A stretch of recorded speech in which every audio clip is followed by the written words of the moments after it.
Tá bom? Obrigado. Obrigado. Bom dia a todos. A gente tem ouvido falar muito sobre novas aplicações de inteligência artificial e nós somos todos os dias bombardeados com uma série de novas soluções que a gente usa. Muitos de vocês devem ter usado já o ChatGPT e outras aplicações, e a grande maioria delas tem uma coisa em comum. Elas são feitas todas lá fora. E isso pode estar gerando uma sensação de que o Brasil não está conseguindo acompanhar. Bom, eu queria colocar hoje aqui um contraponto. Eu queria mostrar para vocês o contrário. Que existe sim um caminho de liderança numa área de inteligência artificial que é proporcionada pela grande diversidade dos dados brasileiros. Como já foi dito aqui, meu nome é Walter Wolff, eu sou o presidente da Associação Brasileira de Inteligência Artificial e eu queria mostrar para vocês como o Brasil está muito bem posicionado para liderar essa corrida em desenvolvimento de inteligência artificial. Vocês devem ter ouvido falar que dados é o novo petróleo. Tá? O ano passado eu li essa frase num relatório do Bank of America que dizia uma versão ampliada dessa frase. Ela comenta que se dados é o novo petróleo, a inteligência artificial é a nova eletricidade. E eu gosto bastante dessa frase porque ela proporciona a gente entender uma coisa interessante. A gente hoje não vive sem eletricidade. E dentro de muito pouco tempo, a gente também não vai conseguir viver sem inteligência artificial. E aqui eu queria estabelecer um paralelo entre as duas cadeias de valores que justificam por que os dados e o petróleo são tão valorizados. A cadeia de valor do petróleo, o petróleo existe de forma bruta na natureza. E ele precisa ser extraído por potentes equipamentos para ser transformado em combustível e depois, finalmente, ele é negociado por preços que são regulados pelo mercado. Em geral, na Bolsa de Valores. Com dados acontece o mesmo. O dado existe de forma bruta na natureza. Mas quando eu uso esses dados para treinar redes neurais, eles capacitam esses modelos para tomar decisões inteligentes. E é exatamente isso que causa a precisão dos resultados no treinamento de máquina que eu quero mostrar para vocês. No final da cadeia, esses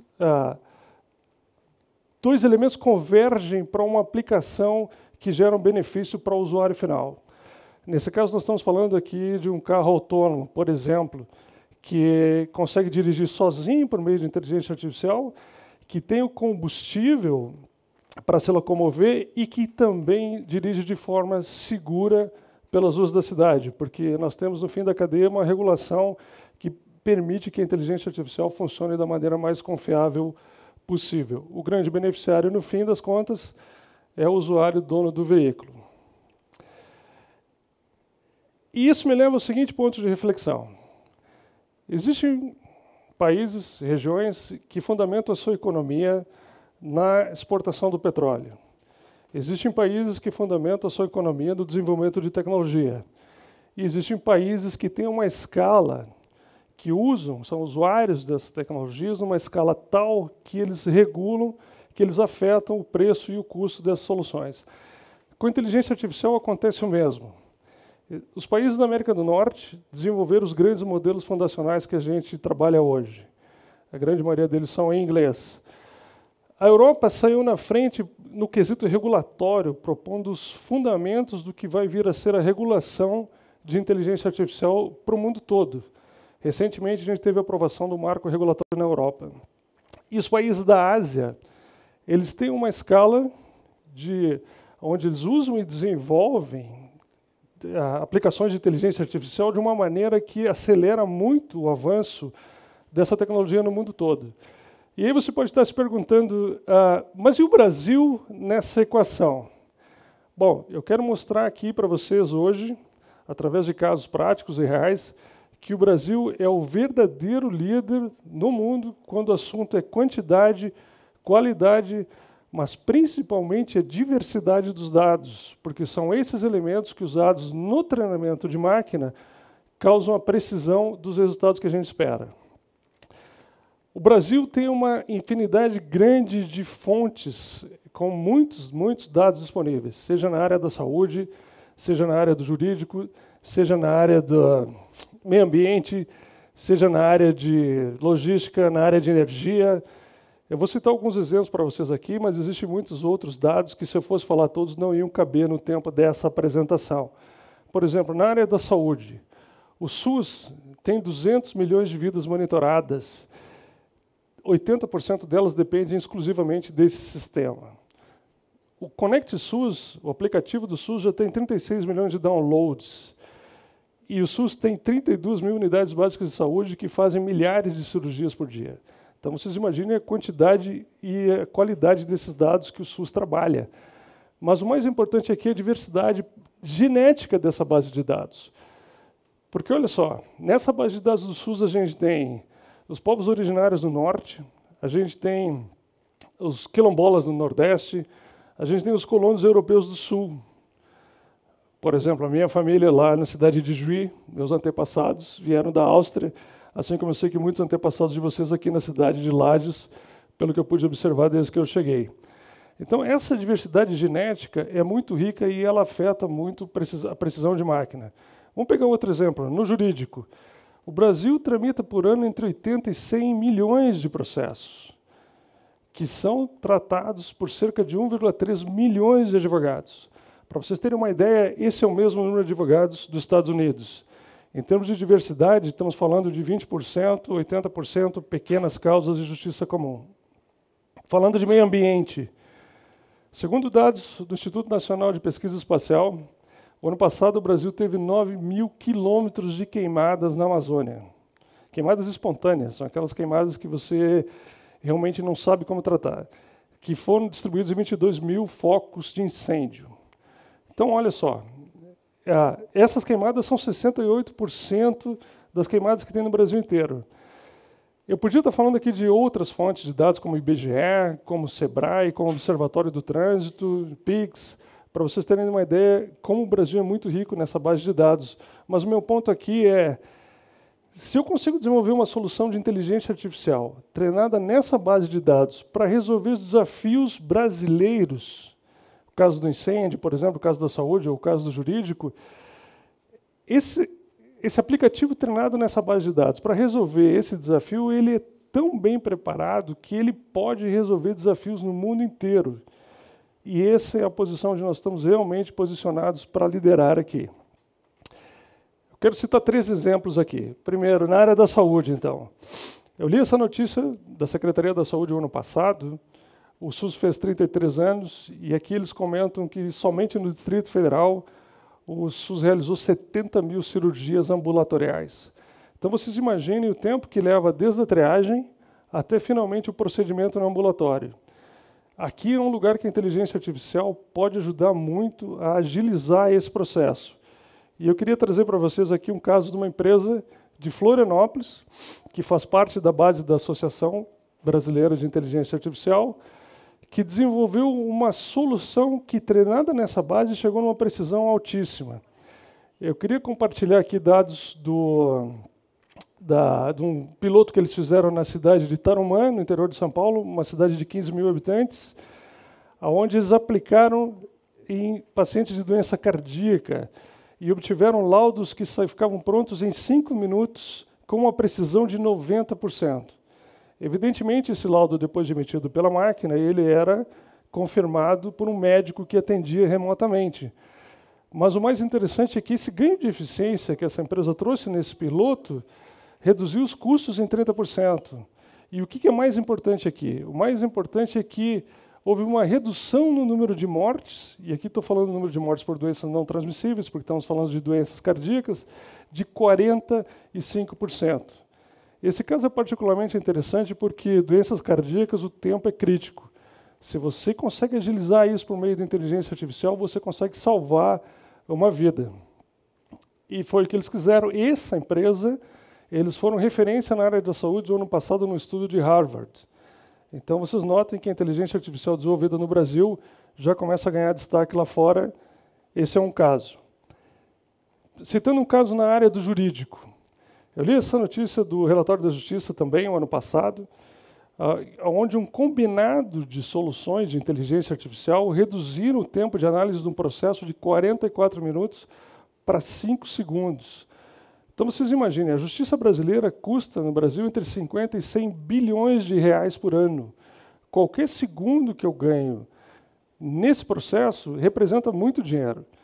Então, aqui foi um combinado de soluções, mas eu queria trazer um caso para mostrar para vocês de uma empresa de Brasília que desenvolveu um robô para fazer essa análise desses processos. Esse robô, eles testaram em 2.000 municípios do Brasil para analisar mais de 1.000 processos e eles chegaram numa redução no tempo de 90%.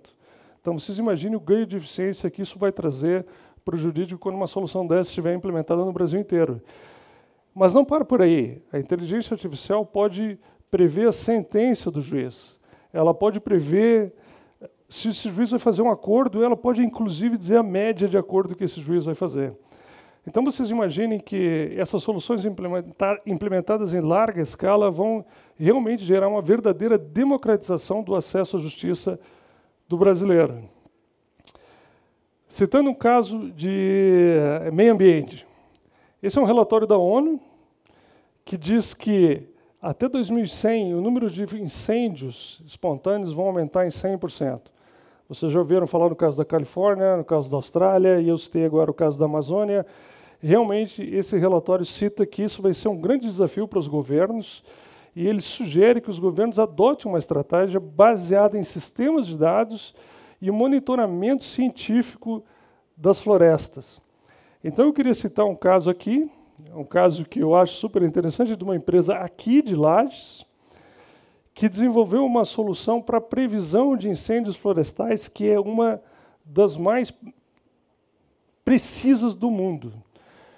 Eles fizeram, eu trouxe dados aqui de um piloto da cidade de Humaitá, no Amazonas, onde eles fizeram um teste e chegaram a uma previsão dos incêndios com 10 dias de antecedência, com 90% de acerto. Esse sistema envolve treinamento de máquina, envolve uma série de parâmetros que são inseridos. Para vocês terem uma ideia, inclusive se o terreno é em aclive, porque o fogo vai para cima, preferencialmente, em vez de ir para baixo. E eles conseguiram um resultado tão grande que, no final, os bombeiros ficaram sem ter o que fazer porque os incêndios zeraram nessa região. E aí eles foram desviados para outros trabalhos comunitários, foram auxiliar em outras tarefas, para vocês terem uma ideia que existe também um benefício lateral dessas soluções aqui. Eu queria trazer um bônus que envolve os dois elementos que eu falei aqui. A grande quantidade de dados brasileiros, nesse caso do Sebrae, e a grande diversidade brasileira, mas nesse caso da culinária brasileira. O Sebrae, segundo os dados do Sebrae, o Brasil tem 30 milhões de pequenas e médias empresas. Esses 30 milhões de pequenas e médias empresas representam perto de 1/3 do PIB brasileiro. São realmente quem dá emprego nesse país. E como eu estou falando aqui do segmento de culinária, eu peguei especificamente o setor de restaurantes. Nós estamos falando de 1,6 milhões de restaurantes em atividades no Brasil.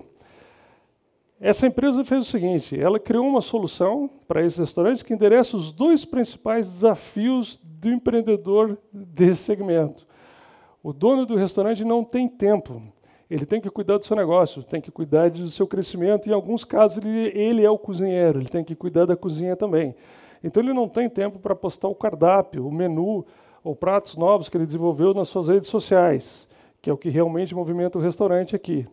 E o segundo desafio é que, se ele for usar a inteligência artificial para fazer isso automaticamente, a inteligência artificial lá de fora não está habilitada para reconhecer as peculiaridades da culinária brasileira. Por exemplo, o pão de queijo com açaí, ou a cuca, a cuca com nata, o chimarrão. E o que eles fizeram aqui foi pegar esses elementos e treinar um motor cognitivo brasileiro de forma a conseguir postar automaticamente esses pratos da culinária brasileira, liberando o tempo do empreendedor, do dono do estabelecimento. Com isso, o engajamento nas redes sociais Por causa dessa postagem automática, sem necessariamente envolvimento direto do dono do restaurante, aumentou em 5, 10 e, em alguns casos, até 20 vezes. E, em mais engajamento, se refletiu em mais clientes, que se reflete em mais frequência dos clientes, que tem um impacto direto na receita desses estabelecimentos. Evidentemente, eu estou falando aqui de inteligência artificial para restaurantes, mas esse caso podia ser aplicado para outros segmentos de pequenas e médias empresas, como, por exemplo, farmácia, academias ou mercadinho de bairro, que podem se beneficiar do uso de inteligência artificial desenvolvida para entender a cultura brasileira. E eu queria encerrar aqui com uma mensagem de celebração da diversidade brasileira. Vocês veem que eu estava refletindo esses dias, o Brasil tem a maior Oktoberfest fora da Alemanha, fica em Blumenau, aqui em Santa Catarina. O Brasil tem a maior comunidade japonesa fora do Japão, fica no bairro da Liberdade, em São Paulo. Eu acredito que o Brasil tem a melhor pizza do mundo fora da Itália, fica no bairro Vila Madalena, em São Paulo, o bairro que eu moro. Mas essa é a minha opinião, né?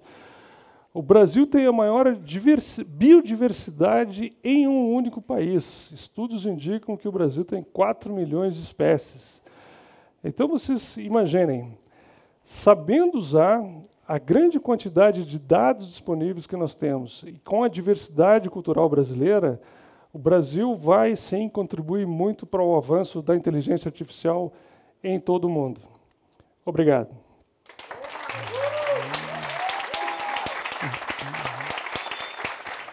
Eu dou para você.